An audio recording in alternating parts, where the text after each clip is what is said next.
హైదరాబాద్ లేకపోతే తెలంగాణ సర్వే అవ్వగలుగుతుందా? అసలు ఈ క్వశ్చన్ ఎందుకు వస్తుందంటే, తెలంగాణకి సగానికి పైగా రెవెన్యూ హైదరాబాద్ నుంచి వస్తుంది. Pharma, real estate, IT exports, tax revenue ఇదంతా హైదరాబాద్ నుంచి వస్తుంది. ఒక స్టేట్ ఎకానమీ తన క్యాపిటల్ సిటీ మీద ఇంత డిపెండ్ అవ్వడం అనేది సేఫా కాదా అనేది ఈ వీడియోలో లాజికల్గా అనలైజ్ చేద్దాం. అనలైజ్ చేసే ముందు ఇంజనీరింగ్లో ఒక కాన్సెప్ట్ షేర్ చేస్తాం. సింగిల్ పాయింట్ ఆఫ్ ఫెయిలియర్ అనే కాన్సెప్ట్ ఉంటుంది. అంటే ఒక సిస్టంలో ఒక చిన్న పార్ట్ ఫెయిల్ అయితే ఎంటైర్ సిస్టమ్ ఇంపాక్ట్ అవుతుంది. తెలంగాణలో ఆ సింగిల్ పాయింటే హైదరాబాద్. ఒక స్ట్రాంగ్ స్టేట్లో కానీ ఒక స్ట్రాంగ్ కంట్రీలో కానీ multiple cities, multiple revenue sources, multiple industries ఉంటుంది బ్యాకప్ లాగా.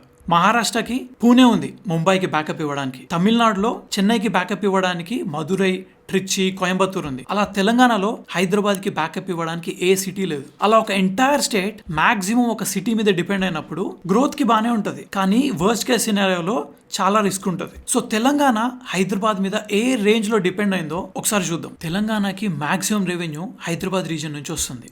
హైదరాబాద్ ఒకటే కాదు. తెలంగాణ అఫీషియల్ రిపోర్ట్స్ ప్రకారం తెలంగాణలో ఈ 4 డిస్ట్రిక్ట్స్ మాక్సిమం రెవెన్యూ జనరేట్ చేస్తుంది. రంగారెడ్డి, మేడ్చల్, సంగారెడ్డి, హైదరాబాద్. అంటే తెలంగాణకి economy centre Hyderabad IT corridor చుట్టూ ఉన్నట్టు. Pharma, real estate, IT exports, corporate offices అన్నీ ఈ హైదరాబాద్ బెల్ట్ లోనే ఉన్నాయి. స్టాంప్ డ్యూటీ కలెక్షన్స్ లో రంగారెడ్డి, మేడ్చలే 40% షేర్ కాంట్రిబ్యూట్ చేసింది. అంటే రియల్ ఎస్టేట్ అంతా హైదరాబాద్ చుట్టూ ఉన్నట్టు. స్టేట్ జిఎస్టీ కలెక్షన్స్ లో కూడా మాక్సిమం షేర్ హైదరాబాద్ జోన్ నుంచి వస్తుంది. దీన్ని బట్టి చూసే స్టేట్ లో వేరే డిస్ట్రిక్ట్ కాంట్రిబ్యూషన్ లేదని కాదు, వేరే డిస్ట్రిక్ట్ కాంట్రిబ్యూషన్ అంతా కంబైన్ చేసినా కూడా హైదరాబాద్ ఒక్కటి కాంట్రిబ్యూట్ చేసే అంత లేదు. అదే మెయిన్ ప్రాబ్లం. దీన్ని బట్టి చూస్తే హైదరాబాద్ వీక్ అవుతే తెలంగాణ స్టేట్ అంతా వీక్ అవుతుంది, హైదరాబాద్ స్ట్రాంగ్ అవుతే తెలంగాణ స్ట్రాంగ్ అవుతుంది. ఒక స్టేట్ క్యాపిటల్ సిటీ మీద 50% డిపెండ్ అవ్వచ్చా? తెలంగాణ హైదరాబాద్ మీద అంత డిపెండ్ అయి ఉండడం సేఫా కాదా అని డిస్కస్ చేసే ముందు ఒక బేసిక్ రూల్ కవర్ చేద్దాం. ఎక్స్పర్ట్స్ ప్రకారం ఐడియల్ గా ఒక స్టేట్ 20-30% మాత్రమే క్యాపిటల్ సిటీ మీద డిపెండ్ అయి ఉండాలి రెవెన్యూ కోసం. డెవలప్డ్ స్టేట్స్ అయిన తమిళనాడు కానీ మహారాష్ట్ర కానీ చూస్తే,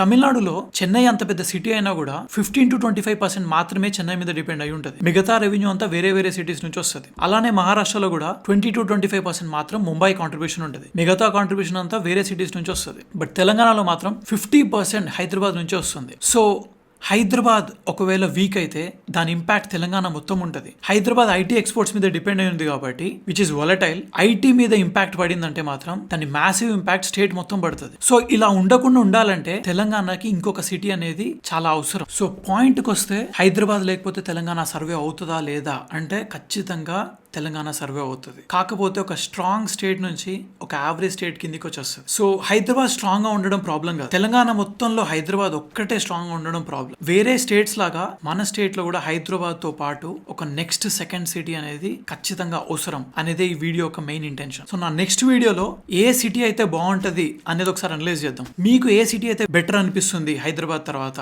అది కామెంట్ చేయండి.